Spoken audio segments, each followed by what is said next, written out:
yes. Okay.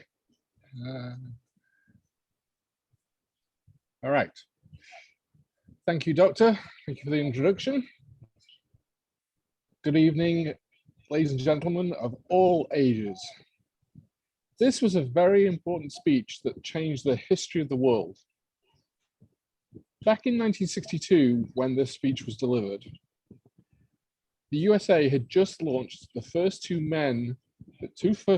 American men into space on what was called suborbital flights, meaning they went up, got just into space, and then came straight back down again.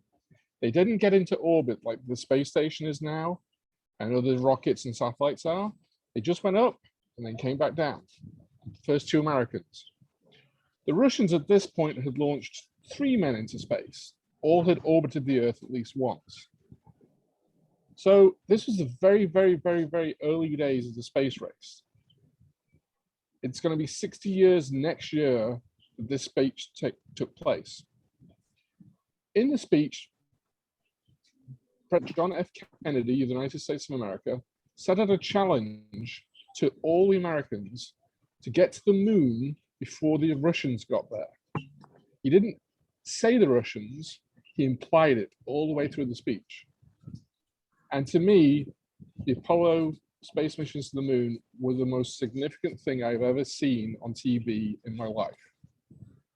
When the first mission went up, I was only 4 years old. When the last mission went up, I was 7 years old.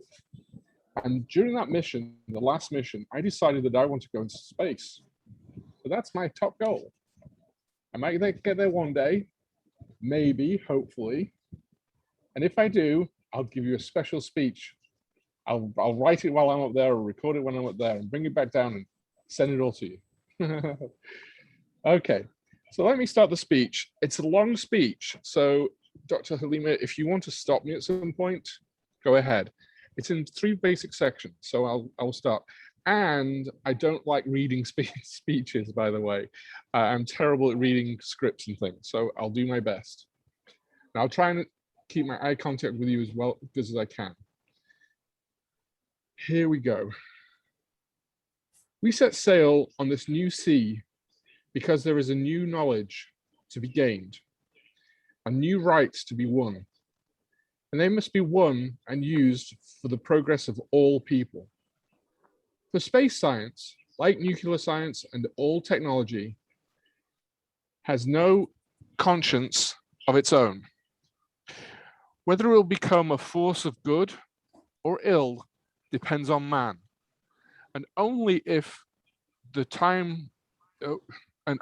United States occupies a position of preeminence can we help decide whether this new ocean will be a sea of peace or a new terrifying theater. Oh, thank you. A new terrifying theater of war. I do not say that we should or will go on unprotected, because against the hostile misuse of space, any more than the unprotected hostile use of land or sea. But I do say that space can be explored and mastered without feeding the fires of war, without repeating the mistakes that man has made in extending his writ around this globe of ours. There is no strife, no prejudice, no national conflict in outer space, as yet.